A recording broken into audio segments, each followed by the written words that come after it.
Assalamualaikum warahmatullahi wabarakatuh. Bismillahirrahmanirrahim.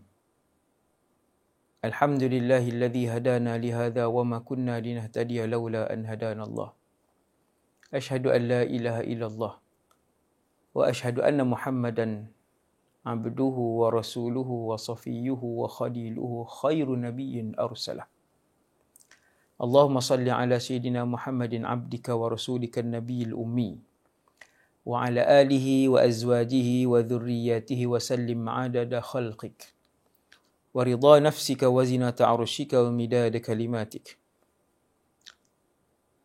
Rabbi shrah li sadri wa yassir li amri wahlul 'uqdatan min lisani yafqahu qawli.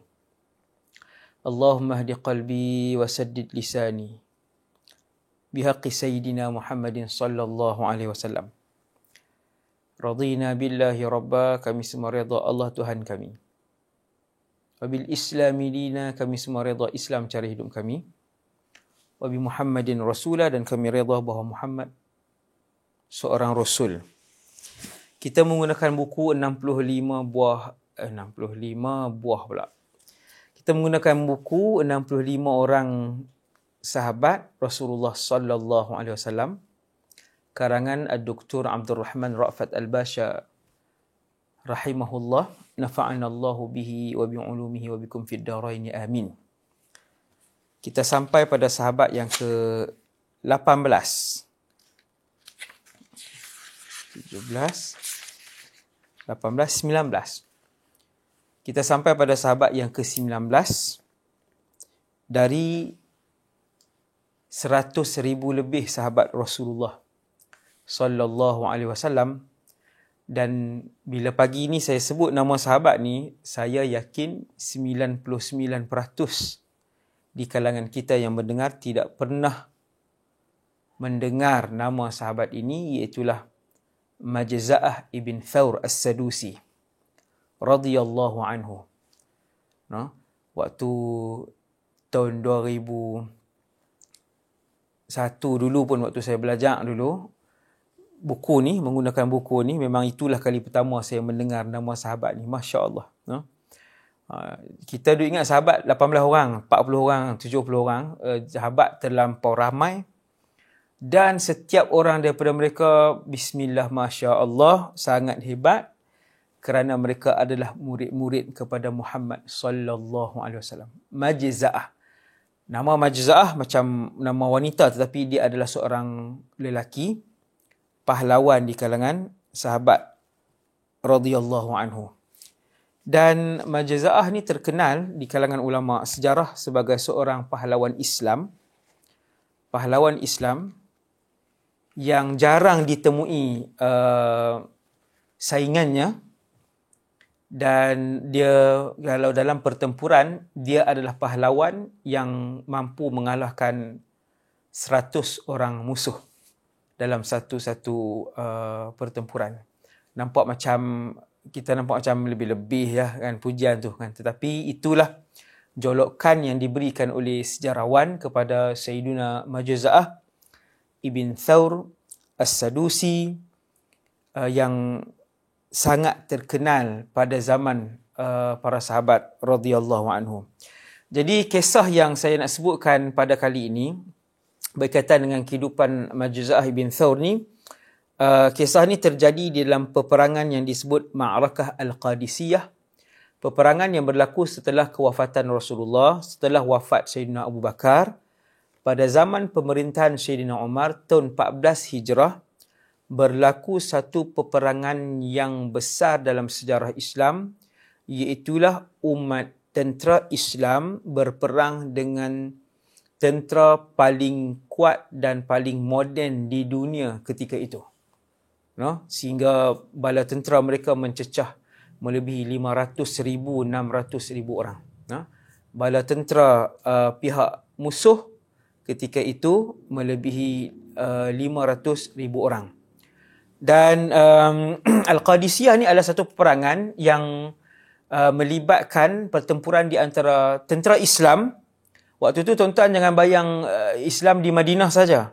Waktu itu Islam sudah memerintah Madinah memerintah Makkah, Mesir, memerintah Islam ketika itu sudah pun ada gubernur di Kufah, sudah ada gubernur di Basrah, juga pemerintahan yang besar pada zaman Sayyidina Umar bin Al-Khattab.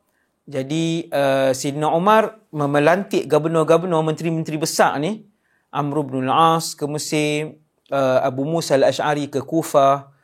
Begitulah beberapa orang yang telah pun diatur yang menjadi wakil kepada pemerintahan Islam.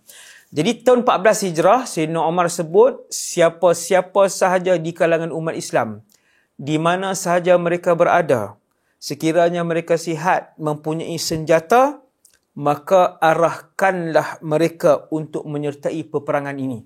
Jadi seruan yang keluar daripada Madinah ketika itu, Madinah ni macam Putrajaya lah, pusat pemerintahan Islam ketika itu, keluar satu arahan keliling, mewajibkan umat Islam yang sihat, umat Islam yang ada harta, maksudnya ada kemampuan untuk keluar ke Ma'rakah Al-Qadisiyah, kerana itulah kali pertama sejarah pemerintahan Islam mereka akan bertempur dengan satu negara terkuat dunia.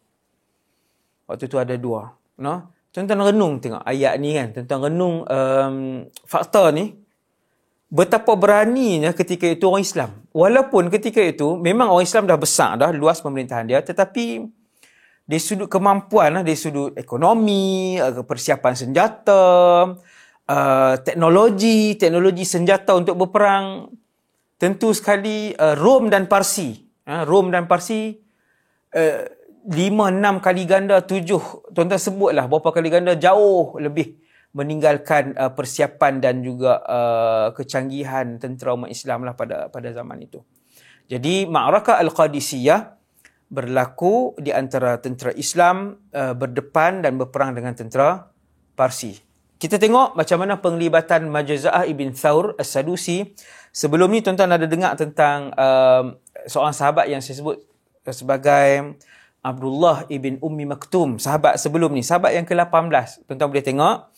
Abdullah ibn Ummi Maktum, sahabat yang buta, yang telah menyertai Ma'rakah Al-Qadisiyah dalam keadaan buta sejak lahir, dan tugas beliau adalah menggenggam erat panji umat Islam dalam Ma'rakah Al-Qadisiyah, dan memang beliau telah menemui syahid dalam peperangan itu. Bismillah, Masya Allah, kepada kesungguhan sahabat. Abdullah ibn Ummi Maktum, salah seorang tukang azan Nabi, terkenal.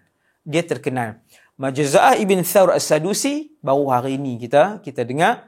Kita akan tengok macam mana penglibatan Majaza'ah ibn Thawr As-Sadusi.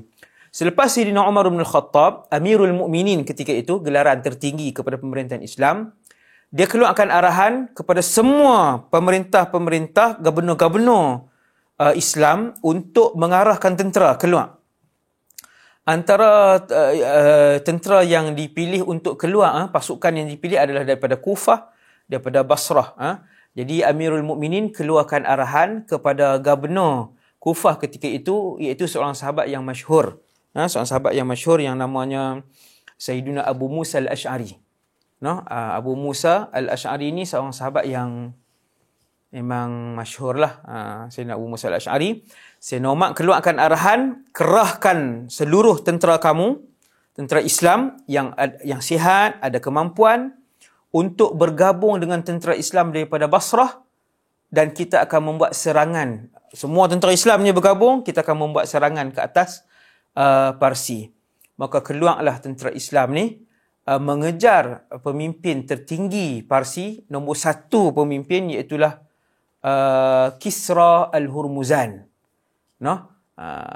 Pemimpin tertinggi Parsi, dia akan mendapat gelaran Kisra. Kalau di Mesir, Fir'aun. Lepas tu baru nama. Fir'aun tu bukan nama lagi, baru gelaran tertinggi pemimpin ketika itu. Raja di Mesir, nama Fir'aun, sekian-sekian. Kalau di Parsi, kerajaan Parsi, Kisra sekian-sekian. Pada zaman itu, maharaja dia adalah Al-Hurmuzan. Dia bukan sekadar raja duduk di rumah, duduk saja kan. Kalau raja dulu-dulu tuan-tuan, yang Islam ataupun yang pihak musuh, mereka juga adalah panglima perang. Ini setakat yang saya tahulah, setakat yang saya tahu, setakat yang saya duk baca, saya duk baca kan. Raja dulu-dulu selain daripada dia adalah maharaja nombor satu, dia juga adalah panglima perang. No? Jadi kita harap raja hari ini pun juga adalah di kalangan mereka yang sihat tubuh badan, panglima perang untuk memimpin umat Islam satu hari nanti.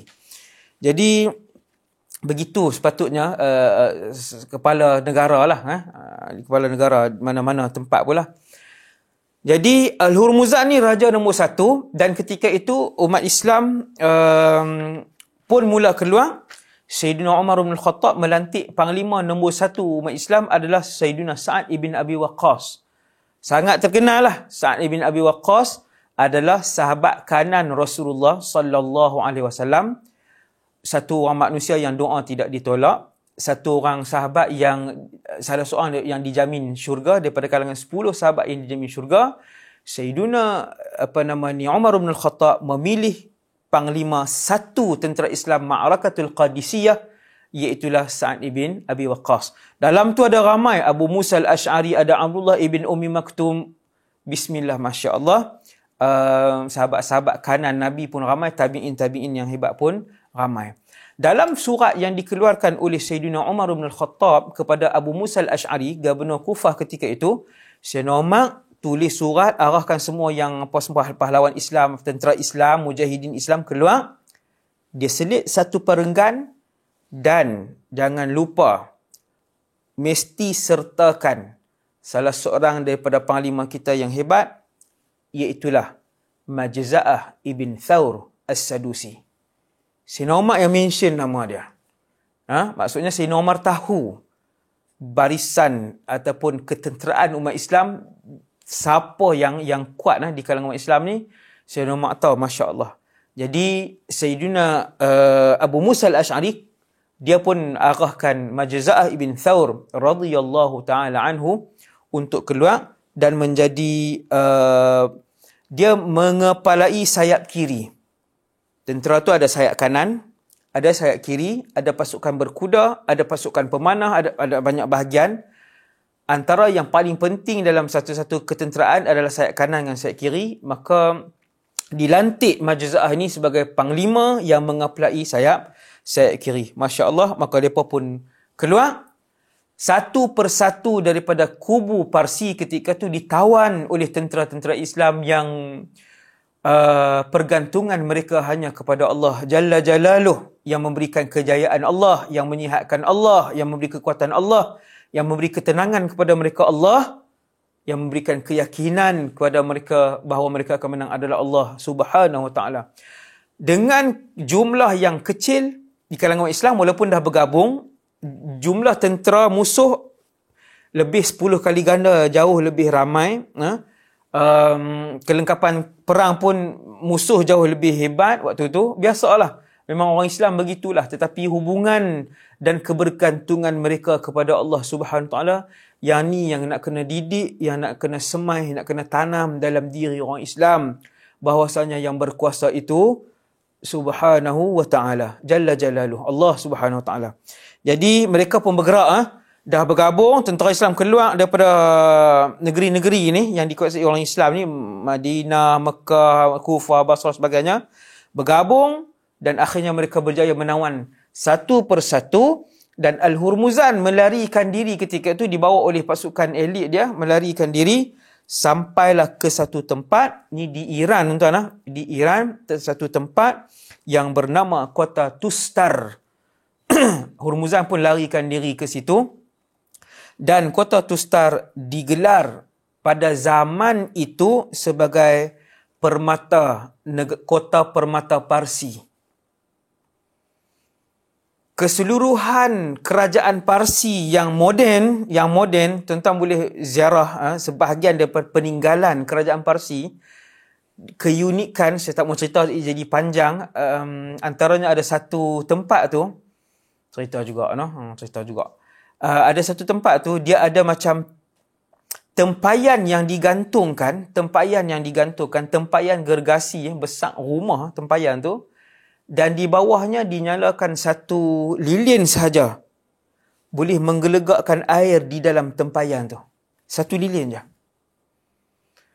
Tuan-tuan, teknologi kita tengok tu kita tak tahu dia punya.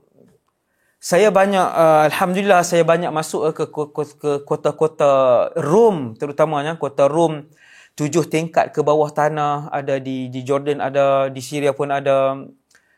Unik lah, unik cara lampu dan perpaipan mereka. Lampu dia, cerita panjang. Saya rasa kita stop saat kita nak tengok ni yang kota Tustar ni.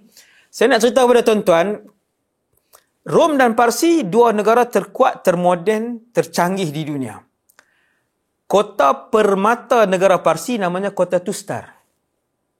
Hormuzan disebabkan bandar-bandar kecil Parsi telah pun ditawan oleh orang Islam. Akhirnya dia melarikan ke kota Tustar dan kota Tustar pun ditutup. Hari ini kita, negara kita macam Malaysia, Kedah, Johor, Selangor, Perak apa semua, kita tak ada kota tuan-tuan, kita tak ada tembok besar. Kita terbuka macam tu aja. Kalau orang dulu dia bandar-bandar penting ni dia akan buat sebagai benteng yang terakhir. Dia mesti ada kota di bawah tanah. Benteng terakhir tu akan ada kota di bawah tanah dan kota di atas tanah.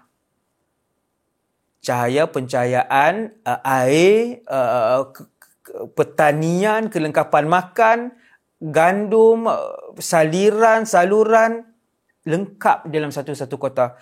Begitu saya nak ajak tuan-tuan bayangkan kota Tustar ini, yang ketika itu apabila bandar-bandar besar Parsi ditawan, orang Islam orang kata apa, ke depan, waktu tu ke semua panglima-panglima kanan, orang-orang besar, menteri-menteri Parsi, termasuk Kisra Hormuzan ni, mereka pun masuk ke dalam kota Tustar dan ditutup.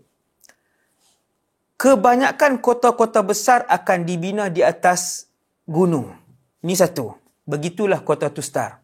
Dia adalah satu bandar raya yang ada di atas dan di bawah. Tuan-tuan kajilah kota-kota ni kebanyakannya dia ada dia ada penempatan dan juga kota di atas dan juga dia ada penempatan di bawah tanah. Bismillah, Masya Allah. Dia duduk di atas bukit yang tinggi. Kota ini dibina kalau tengok daripada jauh bentuk kuda. Bandar di atas bukit ini dibina, tengok daripada jauh kita akan nampak bentuk kuda yang berdiri. Bismillah, Masya Allah. Kepada kecanggihan yang Allah ilhamkan kepada manusia, di atas gunung yang tinggi, dia bentuk macam kuda dan dia dikelilingi oleh tembok yang takkan ditembusi oleh mana-mana panglima perang. Dan memang orang Islam mengepung kota Tustar 18 bulan.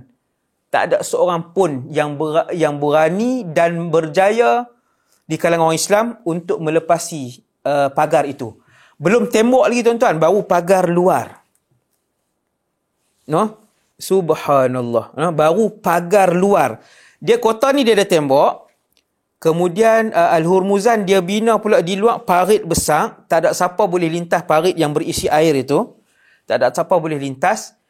Di depan parit itu ada pagar, juga pagar yang tertinggi dalam sejarah tembok kerajaan ketika itu. Kerajaan paling kuat ketika itu Rom dan Parsi. Kota paling canggih ketika itu adalah kota Tustar. Dia punya pagar yang paling luar sekali, mempunyai ketinggian yang tidak dapat dilintasi oleh siapa-siapa. Pagar, ada sungai keliling, kemudian ada tembok, 3. Yang keempat, diletakkan di belakang pagar yang paling depan tu, pagar yang paling depan, diletakkan panglima-panglima perang di situ untuk menjaga. Kan? Dan ada jambatan lah. Biasa macam tuan-tuan tengok dalam filem tu kan, dia ada jambatan untuk melintas masuk ke dalam kota. Begitulah gambaran kota Tustar yang bukan sahaja canggih dari segi defense, dari segi perlindungan dan pertahanan, dia juga adalah sebuah kota yang indah. Tuan-tuan baca dalam sejarah, tuan-tuan akan tengok Tustar dahulunya, ketika itu dia adalah sebuah kota yang indah. Cantik dia buat, dia punya landscape dia apa semua dan sebagainya kan. Memanglah saya tak tengok pun, tapi bila baca buku ni tengok, Masya Allah, hebatlah. Jadi dengan pembinaan daripada tiang-tiang besi yang utuh dan sebagainya, selama 18 bulan tak ada seorang pun tentera Islam yang berjaya melintasi melintasi kawasan tu. Akhirnya orang Islam melancarkan serangan yang paling dahsyat sehingga memaksa mereka yang berada di atas jambatan masuk ke dalam kota. Tapi tak boleh masuk ke kota. Ada masih banyak lagi tempat yang mereka nak kena, orang kata apa, nak kena ada banyak tempat yang orang Islam nak kena tempuh lah. Ada banyak tempat yang orang Islam nak kena tempuh. Jadi ada satu serangan yang paling sengit itu yang membuatkan tentera-tentera Parsi kena masuk dalam kota. Mereka buka pintu kota, pakat masuk dalam kota, orang Islam duduk di situ. Kemudian orang Parsi keluarkan satu senjata mereka, iaitulah rantai-rantai gergasi yang dilemparkan turun. Di hujung rantai itu ada cakok dan kesemua cakok itu dibakar dengan api. Cakok tu panas. Dia baling rantai tu, kena orang Islam, dia tarik. Bila sangkut di badan, tertarik sekali dengan badan tentera Islam. Waktu ni membuatkan Sayyidina Sa'ad ibn Abi Waqqas kebuntuan. 18 bulan, tuan-tuan. Setahun lebih kepung dan tak berlaku lebih 80 serangan. Orang Islam lancarkan lebih 80 serangan. Tak ada seorang boleh masuk lagi ke dalam kota tersebut. Sampailah mereka boleh melepasi pagar depan sekali itu. Orang Islam dah duduk atas jambatan. Tetapi dikeluarkan satu alat perang yang orang Islam tak pernah tengok. Biasalah negara maju ketika itu Parsi. Jadi dia ada satu alat iaitu cakok tu yang dibakar di hujung.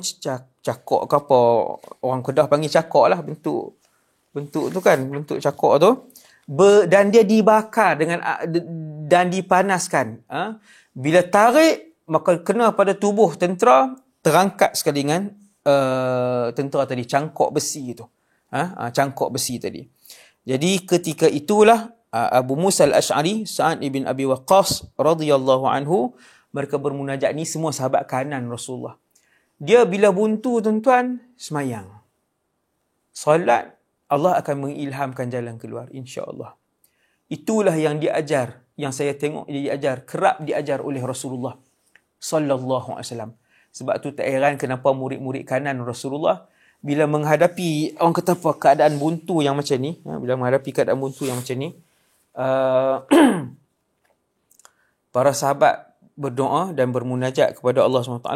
Sayyidina Abu Musa al-Ash'ari dia tunggu dekat dengan tembok tadi. Bila dia tunggu dekat dengan tembok tu, tiba-tiba satu anak panah sampai di depan Abu Musa al-Ash'ari dan ada satu surat. Ini ajaib. Ada satu anak panah sampai bersama dengan satu lilitan surat. Maka Abu Musa pun sebenarnya tentera yang jumpa, benar tu tentera Islam jumpa, bagi kat Sayyidina Abu Musa. Sayyidina Abu Musa pun buka. Dia pun buka dan dia baca. Dalam surat tu tulis, saya ialah sekian nama. Dan saya adalah tentera yang berada di dalam kota ini. Saya ingin membantu umat Islam. Kerana Hurmuzan telah mengkhianati keluarga saya dan menzalimi keluarga saya. Dia telah merampas seluruh harta saya. Biasa jahat lah. Kaya dengan jadi jahat. Bukan kaya dengan cara yang halal. Kaya dengan cara ambil harta orang. No? Kaya tak salah. No? Kita berniaga dengan benda yang halal, nak kaya macam mana pun dibenarkan oleh Islam. Tapi kalau kaya dengan ambil harta orang, rampas harta dan sebagainya, maka seorang panglima tentera Parsi ni, dia sebut dalam tu, dia ni adalah orang besar, bukan orang biasa. Dia pemimpin kaum. Tetapi Hurmuzan telah menceroboh harta keluarga dia, bunuh dan sebagainya. Maka dia kata, aku tidak mempercayai Hurmuzan dan aku lebih mempercayai amanah kalian. Dia lebih mempercayai amanah daripada umat Islam. Maka dia kata, berikan keamanan kepada aku akan keluar daripada tembok ni dan jumpa kalian. Abu Musa al-Ash'ari pun balas surat, ya, ini Abu Musa al-Ash'ari, aku memberikan keamanan kepada kamu dan keluarga kamu, silalah datang. Rupanya ada jalan rahsia. Ada jalan rahsia untuk keluar daripada kotak itu, keluar daripada sini, dan jalan rahsia itu memerlukan seorang yang pakar berenang. Macam mana jalan rahsia tu? Di mana jalan rahsia tersebut? InsyaAllah kita akan sambung dalam siri yang seterusnya. Wassallallahu ala sayyidina Muhammad wa ala alihi wasallam. Subhanakallahumma wa bihamdika asyhadu an la ilaha illa anta astaghfiruka wa atubu ilaik. Assalamualaikum warahmatullahi wabarakatuh.